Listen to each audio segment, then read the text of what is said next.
Hello అండి, అందరికి నమస్కారం. నేను మీ నరేష్ పెండ్యాల అండి. అందరు ఎలా ఉన్నారండి? బాగున్నారా? నేను ఇక్కడ చాలా బాగున్నానండి.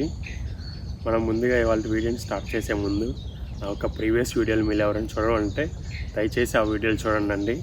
అలాగే నా వీడియోలు మీకు నచ్చితే లైక్ చేయండి. సబ్స్క్రైబ్ చేసుకోని వాళ్ళంటే దయచేసి సబ్స్క్రైబ్ చేసుకోండి. మరి వాళ్ళ వీడియో వస్తే అండి, ఇవాళ వీడియో వచ్చేసరికండి జాబ్ సీకర్ వీసా ఎట్లా అప్లై చేయాలో దాని గురించి చేయబోతున్నానండి. ఇంకెందుకంటే ఆలస్యం, మరి వాళ్ళ వీడియోని స్టార్ట్ చేద్దామా? Let's start.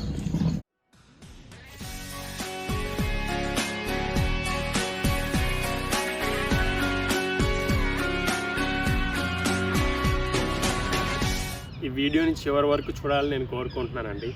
ఎందుకంటే ఈ వీడియోలో నేను చాలా యూస్ఫుల్ ఇన్ఫర్మేషన్ షేర్ చేయడం జరిగిందండి. జాబ్ సీకర్ వీసాలు అంటే ఏంటి, దానికి ఎట్లా అప్లై చేయాలి, ఏమేమి డాక్యుమెంట్స్ కావాలి, అలాగే దాని యొక్క ఎలిజిబిలిటీ ఏంటి. సో మనం స్టాట్స్ చూసుకుంటే అండి, ఎవరైతే జాబ్ సీకర్ వీసా జర్మనీకి అప్లై చేస్తున్నారో చాలా అంతవరకు రిజెక్షన్స్ ఎక్కువ వస్తున్నాయండి. ఆ రిజెక్షన్ రావడానికి కారణాలు ఏంటి, ఆ రిజెక్షన్ రాకుండా మనం దాన్ని ఎట్లా ఓవర్కమ్ చేయాలి, అట్లా మరెన్నో ఇంట్రెస్టింగ్ పాయింట్స్ అన్నీ మనం ఈ వీడియోలో మాట్లాడుకుంటాం. అలాగే ఈ వీడియో వచ్చేసరికండి, ఎవరైనా జాబ్ సీకర్ వీసాతో జర్మనీకి వద్దాం అనుకుంటున్నారో వాళ్ళకి చాలా అంటే చాలా బెనిఫిట్ అండి. వాళ్ళకే కాదు, అలాగే ఎవరైనా అబ్రాడ్కి వచ్చి జాబ్ చేద్దాం అనుకున్న వాళ్ళకి, కాకపోతే ఎక్కడికి వెళ్దామని ఐడియా లేని వాళ్ళకి కూడా ఇది రైట్ ప్లేస్ అండి. సో మరి మనం స్టార్ట్ చేసేద్దామండి. జాబ్ సీకర్ వీసా అంటే ఏంటి, దాన్ని ఎట్లా అప్లై చేయాలి, దీని గురించి మనం మాట్లాడేద్దాం. ఓకే, మనం ముందుగా జాబ్ సీకర్ వీసా అంటే ఏంటో తెలుసుకుందాం. జాబ్ సీకర్ వీసా అంటే అండి, మీరు జర్మనీకి వచ్చి ఇక్కడికి వచ్చి మీరు జాబ్లు ఎత్తుకోవడానికి దాని ఒక వీసా పేరు వచ్చి జాబ్ సీకర్ వీసా అండి. అది నార్మల్గా long term residency permit visa అంటారండి. మామూలుగా మనకి 6 నెలలు ఇస్తారండి వాళ్ళు జాబ్ సీకర్ వీసా అంటే. ఈ జాబ్ సీకర్ వీసాతో వచ్చిన వాళ్ళు కేవలం జాబులు వెతుక్కోవడం మాత్రమే అండి. అంతేగాని నేను జాబ్ సీకర్తో వచ్చేసి నేను వేరే అదర్ జాబ్స్ చేసుకుంటా, for example part time jobs అవనివ్వండి, అది ఆ జాబ్స్ ఏదైనా అవనివ్వండి, మీరు రెస్టారెంట్లో పని చేస్తా అనుకోండి, అదంతా మీకైతే ఎలిజిబిలిటీ ఉండదండి. మీరు జాబ్ సీకర్ వీసాతో వచ్చారంటే ఆ 6 మంత్స్ మీరు ఓన్లీ జాబ్ అప్లై చేసుకోవడమే. ఇంకొక పాయింట్ చెప్పాల్సింది ఏంటంటే అండి, నేను జాబ్ సీకర్ వీసాతో వచ్చిన ఎవరైతే జాబ్ సీకర్ వీసాతో వచ్చేవాళ్ళండి, మీరు వచ్చే వెరీ ఫస్ట్ డే మీరు వర్క్ చేయడానికి ఎటువంటి మీకు ఒక ఎలిజిబిలిటీ ఉండదండి.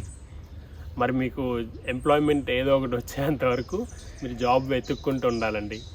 అది నార్మల్గా జాబ్ సీకర్ వీసా అంటే అండి. ఇప్పుడు మనం రెండో పాయింట్కి వచ్చేసరికండి, జాబ్ సీకర్ వీసా అప్లై చేయడానికి దాని ఒక క్రైటీరియా ఏంటి, అంటే ఏమేమి నేను సబ్మిట్ చేయాలి, అంటే దాని యొక్క ఎలిజిబిలిటీ ఏంటి, వీటి గురించి మనం మాట్లాడుకుందామండి ఇప్పుడు.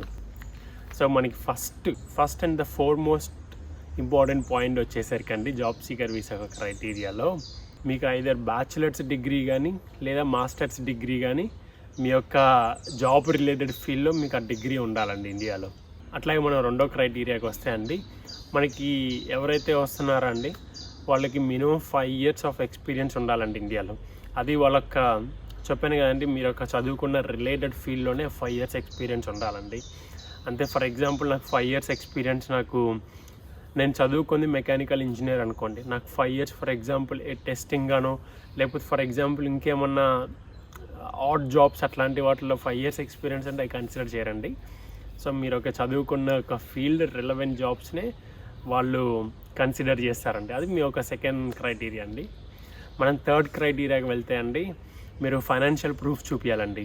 అంటే ఫైనాన్షియల్ ప్రూఫ్ అంటే మీ యొక్క స్టేకి సరిపడంత అమౌంట్ని మీరు వాళ్ళకి ముందుగా చూపించాలండి.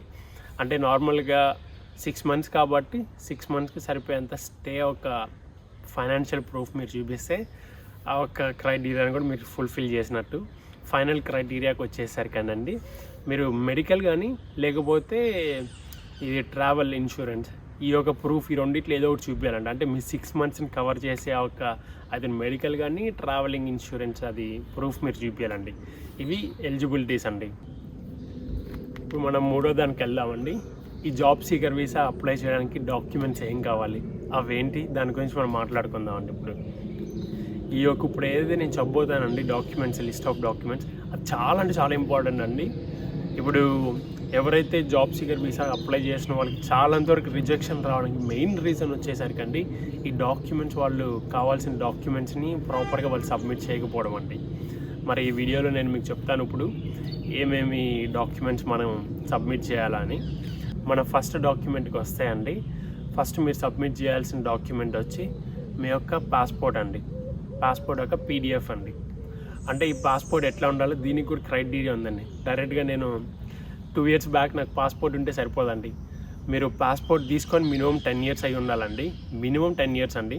అలాగే మీరు జర్మనీకి వచ్చిన తర్వాత ఇంకా మినిమం 1 year వ్యాలిడిటీ ఉండాలండి మీ పాస్పోర్ట్కి. సో ఇది చాలా ఇంపార్టెంట్ క్రైటీరియా అండి, దీన్ని చూసుకోండి మీరు.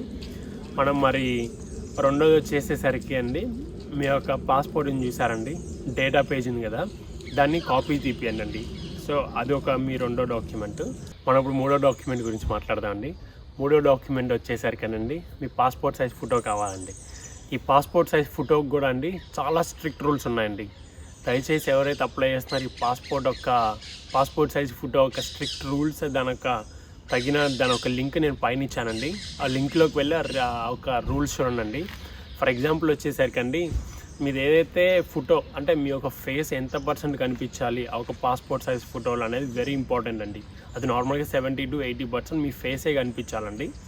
నీకు రెండో క్రైటీరియా వచ్చేసరికండి, మీ యొక్క పాస్పోర్ట్ సైజ్ ఫోటో ఒక హైట్ అండి, అది 70 mm కన్నా ఎక్కువ, అట్లా 27 mm కన్నా తక్కువ ఉంటే కదండి మీకు రిజెక్షన్ చేస్తారండి మీ యొక్క డాక్యుమెంట్ని, మీ యొక్క అప్లికేషన్ని.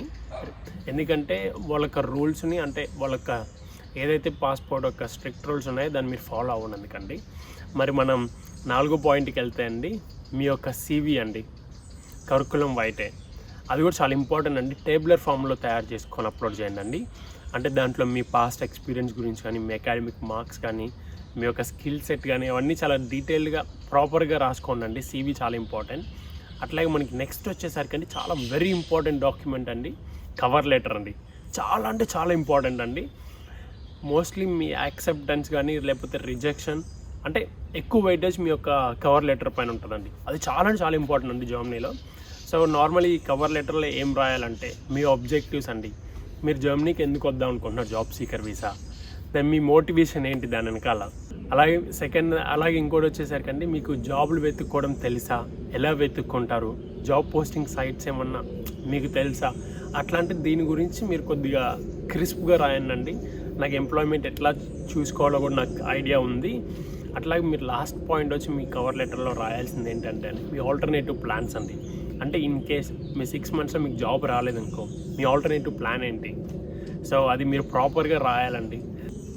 నెక్స్ట్ 6th పాయింట్కి వస్తాయండి, మీ యొక్క డిప్లొమా సర్టిఫికేట్స్ అండి, చాలా ఇంపార్టెంట్. మీ యొక్క డిప్లొమా సర్టిఫికేట్స్ అలాగే మీ యొక్క జాబ్ ఎక్స్పీరియన్స్ సర్టిఫికేట్, ఈ రెండు చాలా ఇంపార్టెంట్ అండి. ఈ సర్టిఫికేట్ నెంబర్ 6 కింద వస్తాయి. మనం నెక్స్ట్ సర్టిఫికేట్ నెంబర్ 7కి వెళ్తే అండి, డాక్యుమెంట్ నెంబర్ 7కి వెళ్తే అండి, డాక్యుమెంట్ నెంబర్ 7 వచ్చేసరికేనండి మీ ఫైనాన్షియల్ ప్రూఫ్ అండి. అంటే మీకు ఇక్కడ 6 months స్టేకి తగ్గ మీ దగ్గర మనీ ఉందని వాళ్ళకి ఆ డాక్యుమెంట్ కూడా వాళ్ళు పంపించాలండి, చాలా ఇంపార్టెంట్ అండి. కాకపోతే ఇది మీకు 2 కేసులు ఉన్నాయండి. 2 కేసుల్లో ఏ ఒక కేసు మీరు ఫుల్ఫిల్ చేసినా కానీ మీకు ఆ ఒక డాక్యుమెంట్ని మీరు ఫుల్ఫిల్ చేసినట్టు ఇన్ టోటల్. ఫస్ట్ది వచ్చేసరికేనండి స్పాన్సర్షిప్ అండి. నార్మల్గా స్పాన్సర్షిప్ అంటే అండి, మీకు తెలిసిన వాళ్ళు ఎవరైనా జర్మనీలో ఉన్నా కానీ ఇక్కడ, లేదా మీ ఫ్యామిలీ మెంబర్స్ ఉన్నా, లేకపోతే మీ ఫ్రెండ్స్, అలా ఎవరన్నా ఉన్నా కానీ వాళ్ళు స్పాన్సర్షిప్ లెటర్ మీకు ఇస్తే అండి ఫైనాన్షియల్ ప్రూఫ్గా దాన్ని చూపించండి. అది ఫస్ట్ కేసు అండి. సెకండ్ కేసు వచ్చేసరికి బ్లాక్డ్ అకౌంట్ అండి. మీరు 6 months తగ్గిన అమౌంట్ని మీరు బ్లాక్డ్ అకౌంట్లో బ్లాక్ చేస్తారండి. ఆ బ్లాక్ చేసిన ఒక డాక్యుమెంట్ని తీసుకొని వీసా ఆఫీస్కి వెళ్ళాలండి. ఇది చాలా అంటే చాలా ఇంపార్టెంట్ అండి. మరి ఎంత బ్లాక్ చేయాలి ఏంటి అసలు అమౌంట్ అనేది, అది కూడా ఇప్పుడు నేను మీకు చెప్తానండి. ప్రజెంట్ 2021 జర్మనీ ఎంబసీ రూల్ ప్రకారం మీకు పర్ మంత్ వచ్చి 869 euros ఉండాలండి. మీరు పర్ మంత్కి వచ్చి 869 euros మీ దాంట్లో ఉండాలండి అకౌంట్లో. అది వాళ్ళ క్రైటీరియా అండి, బ్లాక్డ్ అకౌంట్. అలాగే మీరు 6 months తీసుకున్నారనుకోండి, 869 ఇంటూ మనం 6 వేసుకుంటే అండి 5166 లేదా 5200 euros అండి. సో ఇంత యూరోస్ని మీరు బ్లాక్డ్ అకౌంట్లో బ్లాక్ చేయాలండి. మరి మనం నెక్స్ట్ ఒక డాక్యుమెంట్కి వెళ్తే అండి, నెక్స్ట్ డాక్యుమెంట్ వచ్చేసరికి మీ యొక్క హెల్త్ ఇన్సూరెన్స్ కానీ లేదా మీ యొక్క ట్రావెల్ ఇన్సూరెన్స్, ఈ యొక్క 6 monthsని మీకు జర్మనీలో 6 months స్టేని కవర్ చేసేంత వరకు మీకు అది కావాలండి, హెల్త్ కానీ లేకపోతే ట్రావెల్ ఇన్సూరెన్స్. మనకి నెక్స్ట్ డాక్యుమెంట్ వచ్చేసరికి ఏంటండి, మీ యొక్క బర్త్ సర్టిఫికేట్ అండి. ఎవరైతే బ్యాచిలర్స్ ఉంటారో వాళ్ళు బర్త్ సర్టిఫికేట్ సరిపోయిద్దండి డాక్యుమెంట్ పెట్టడం. అట్లాగే ఎవరైనా మ్యారీడ్ అనుకోండి, మీరు బర్త్ సర్టిఫికేట్ అట్లాగే మీ యొక్క మ్యారేజ్ సర్టిఫికేట్ ఈ రెండు వాళ్ళకి అప్లోడ్ చేయాలండి. మనం కొన్ని ప్రొఫెషన్స్ ఉన్నాయండి, స్పెసిఫిక్ ప్రొఫెషన్స్. ఫర్ ఎగ్జాంపుల్ ఎవరైతే నర్సుగా జాబ్ సీకర్ వీసా అప్లై చేస్తారో, డాక్టర్ కానీ, టీచర్ కానీ, లేకపోతే ఫార్మాసెటికల్ కానీ, సో ఈ యొక్క 4 ప్రొఫెషన్స్లో ఎవరైనా అప్లై చేద్దాం అనుకున్న వాళ్ళండి, వాళ్ళు అడిషనల్ డాక్యుమెంట్ సబ్మిట్ చేయడం జరిగిద్దండి. అంటే బర్త్ సర్టిఫికేట్, మ్యారేజ్ సర్టిఫికేట్ కాకుండా అడిషనల్ డాక్యుమెంట్ ఏంటంటే మీకు వాళ్ళు చెప్తారండి అది ఏ డాక్యుమెంట్ అనేది. మనకి చివరి డాక్యుమెంట్ వచ్చేసరికి అండి ప్రూఫ్ ఆఫ్ అకామిడేషన్ అండి.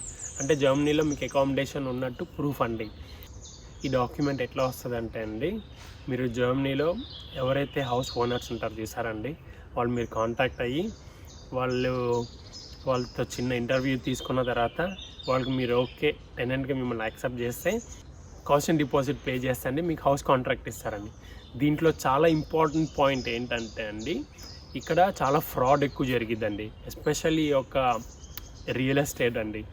మీరు అంటే మీకు ఎవరైనా జర్మనీలో తెలిసిన వాళ్ళు ఉంటే వాళ్ళ ద్వారా అకామిడేషన్ తీసుకోమని నేను చెప్తానండి.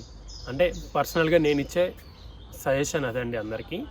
ఎందుకంటే మీరు ఇక్కడ కాంట్రాక్ట్ తీసుకుంటారు, అది ఇన్వాలిడ్ అవ్వచ్చు అండి. ఎందుకంటే చాలామంది ఆ కేసులు నేను చూశానండి. ఇక్కడ జర్మనీకి వచ్చిన వాళ్ళు జర్మనీకి అంటే వాళ్ళ లా ప్రకారం మనం ఏదైతే వీసాకి అప్లై చేస్తున్నామో మీరు ప్రూఫ్ ఆఫ్ అకామిడేషన్ చూపించాలని ఉంటుంది. అప్పుడు ఏంటంటే మనకి కరెక్ట్ వ్యక్తి దొరకపోవచ్చు, వాళ్ళు మిమ్మల్ని మోసం చేశారు లేదు మీకు తెలియదండి. ఎప్పుడైతే మీరు జర్మనీకి వస్తారో అప్పుడు మీకు తెలుస్తుంది వాళ్ళు మిమ్మల్ని మోసం చేశారండి. సో దీని నుంచి మీరు మిమ్మల్ని రక్షించుకోవడం ఎట్లా అంటే, కొన్ని హౌస్ సర్చింగ్ సైట్స్ ఉంటాయండి, దాంట్లోకి వెళ్ళి మీకు కావాల్సిన లొకేషన్లో మీరు ఇల్లు చెక్ చేసుకోవచ్చండి. ఇంకొక ఇంపార్టెంట్ పాయింట్ ఏంటంటే, మీరు స్పెసిఫిక్ లొకేషన్ అవసరం లేదండి. మీకు ఇల్లు ఎక్కడొచ్చినా పర్లేదు, జర్మనీలో ఏ మూలన వచ్చినా కానీ, అంటే జర్మనీలో మీకు ఎక్కడొచ్చినా మీకు ప్రాబ్లం ఉండదండి. జస్ట్ మీరైతే ప్రూఫ్ చూపించాలి, నాకు పలానా చోట నాకు ఇల్లు ఉంది అన్నది ఒక్క ప్రూఫ్ ఇంపార్టెంట్ అండి. ఇవి కావాల్సిన డాక్యుమెంట్స్ అండి. ఈ 10 డాక్యుమెంట్స్ ఖచ్చితంగా మీరు సబ్మిట్ చేయాలి. ఇంకొక ఇంపార్టెంట్ పాయింట్ ఏంటంటే అండి, ఈ 10 డాక్యుమెంట్స్ని మీరు 2 సెట్స్ చేసి దాన్ని సబ్మిట్ చేయాలండి. సో ఇదైతే అసలు మర్చిపోమాకండి అండి, చాలా ఇంపార్టెంట్ పాయింట్ ఇది కూడా మీకు. అలాగే మీకు ఇంకేమన్నా క్వశ్చన్స్ ఉన్నా కానీ, ఇంకేమన్నా మీరు తెలుసుకోవాలనుకున్నా కానీ దయచేసి కింద కామెంట్ బాక్స్లో నాకు తెలియపరచండి అండి. మీకు ఏమైనా ఇంట్రెస్టింగ్ క్వశ్చన్స్ ఉన్నా, లేకపోతే ఇంకేమన్నా డౌట్స్ ఉన్నా అవన్నీ కింద కామెంట్ బాక్స్లో నాకు తెలియపరచండి అండి. నేను వాటికి ఆన్సర్ మీ ముందుకు తీసుకొస్తాను. అలాగే నా వీడియో మీకు నచ్చితే లైక్ చేయండి. మీలో సబ్స్క్రైబ్ చేసుకోవాలంటే దయచేసి సబ్స్క్రైబ్ చేసుకోండి. అదండి మరి ఇవాళ వీడియో.